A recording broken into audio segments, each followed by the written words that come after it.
Have you ever wondered why certain boards of directors seem to be a team that's aligned, that are efficient in decision making, and where everything seems to flow naturally, while other boards seem stuck or seem more divided when it comes to decision making or other aspects of board work? There are sometimes reasons why that is. A cohesive board versus a non-cohesive board. That's what I want to talk about today. I have 4 tips for building and sustaining board cohesion. Now, if you're a chair, president of a board chair, this is specifically for you. This doesn't mean that if you are not a board chair, you will not find this informative and useful, but I'm specifically talking to the board chairs today. I really want to talk to you about ways to strengthen collective effectiveness at the board table and supporting aligned decisions. So the first thing I want to mention here is, as a board chair, you can have a positive impact on team cohesion by creating relationship rituals, not just agendas. Remember that cohesion doesn't only happen during votes. It doesn't only happen when boards are making decisions. It's often in the moments between decisions that the quality of relationships is built. As chair, remember that you're setting the tone. You open up the space and you lead by example, not just while you are making decisions, but when you arrive at a meeting, what happens in between meetings, how you interact and set the tone between individuals, and how you impact group dynamics, not just in the meeting, but before the meeting, during, and of course, after the meeting. Creating relationship rituals, ways of doing things, not just agendas, might set you on a good path for cultivating, or maybe just making things a little bit better, making your team just a little bit more cohesive. The other thing I want to talk to you about is clarifying roles and expectations from the start. A board where people aren't sure of their role or what they're allowed to say and what they should be doing based on their role, so their responsibilities really is what I'm saying, will naturally lose cohesion. So a board where things are either not documented or not said, and where people are just doing as they think they should be, might not be as cohesive and efficient, for that matter, as it could. So as board chair, your role is to help align responsibilities, starting with welcoming new directors. I don't think it's a surprise for anyone that the board chair will often be involved in the onboarding of new people. Not exclusively the chair, but sometimes the ED will also participate, or sometimes the vice president, if you have one, or the co-chair, or the chair of the governance committee, for example. So there can be more than one person involved in the onboarding of new directors. But what I'm touching on here is the importance of the board chair's role in clarifying from the beginning the roles and the responsibility of each and every person around the table, and then making sure that those roles and responsibilities are respected, and holding people accountable as well along the way. Not easy to be a board chair, right? It's a big role, and clarifying roles and expectations from the start as a board chair will help you build or maintain a cohesive board. The whole aspect of addressing tensions as soon as they arise with care is also a very important aspect of maintaining and cultivating team cohesion at the board level. You know this already.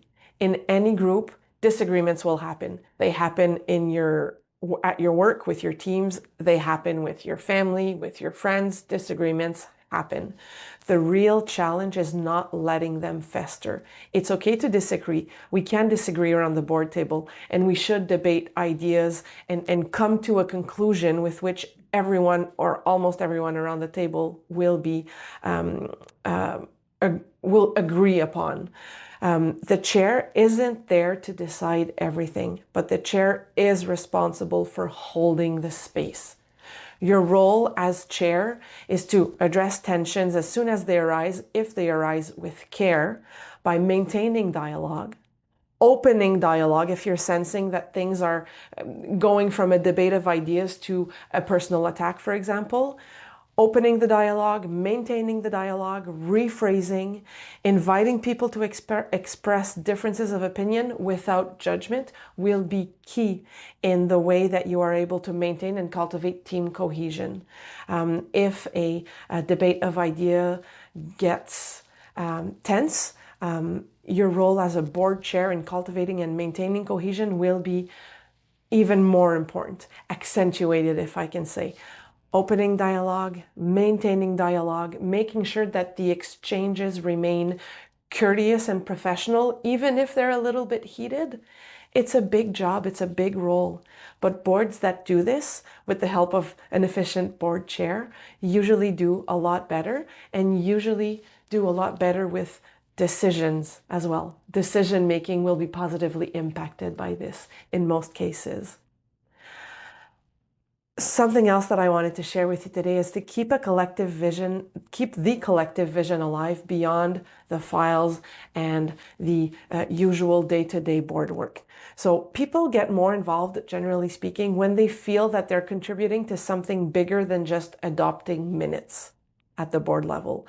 As chair, it's important to bring back often the mission, the vision. Let's remember, folks, we are doing this for X. Remember, folks, our beneficiaries and our clients are the ones who need this. They've told us. For who are we doing things will often have a positive impact on team cohesion, and bringing this up often is the board chair's job. Not just the board chair. I don't want to put all the weight on the board chair's shoulders here, but you do play a central role in this. Keeping a collective vision alive, reminding everyone why we're doing this, who we're doing this for,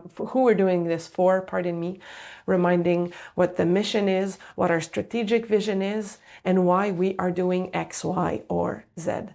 You can also include moments throughout the year to revisit the mission, the vision, and our corporate values, not just at the start of the mandate. So keeping a collective vision alive is another way as a board chair that you can cultivate and maintain team cohesion. Now it's my favorite part of these little capsules. It's the pitfalls, risks, tips, and impacts.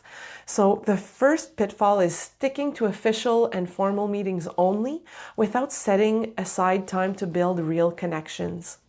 The risk here is that the team looks good on paper, but lacks real connection.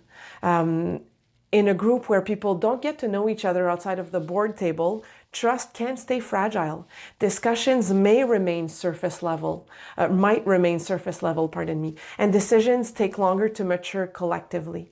So as a chair, I invite you to plan at least one annual board retreat or a social activity outside of formal meetings. An informal meal or even just a short team building activity during a meeting can help create rapport between individuals outside of their responsibilities and roles on the board.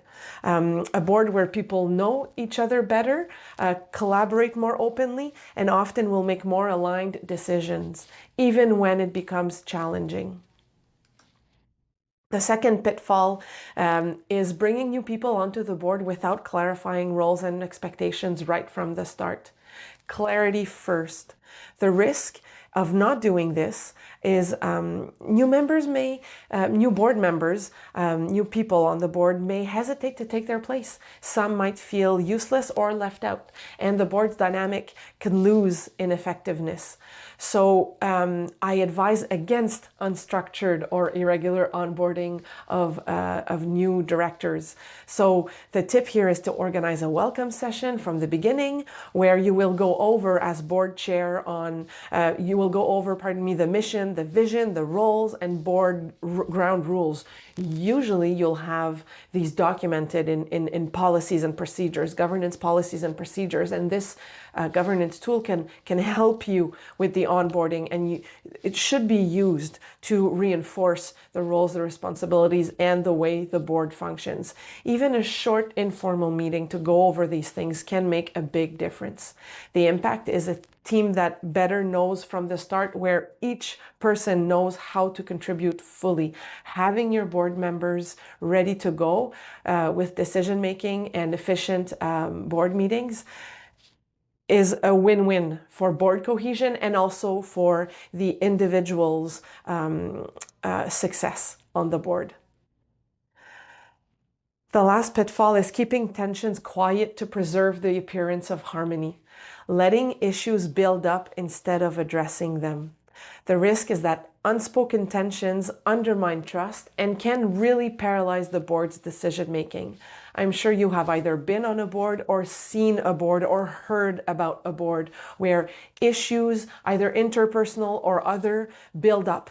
And if they're not addressed, they will keep building. They will fester. They will intoxicate your working environment. As chair, make sure that you have a code of conduct that is part of the board's governance policies and that involve clear guidelines for managing disagreements. Use that framework, so that code of conduct, to address issues quickly, directly, and of course respectfully as soon as they arise. The more you let things fester, the better chance there is that either someone will leave or the board's cohesion will be affected permanently or for a long period of time, which may also result in people leaving. We all know how board recruitment can sometimes be tricky. So when we have good people around the table, let's try to keep them. And a way to keep them is fostering and cultivating that team cohesion and not letting tensions or disagreements fester. The impact here is, of course, a board that addresses differences in a structured and transparent way without letting tensions erode cohesion or slow down collective decisions will be better at decision making, working together, and being efficient.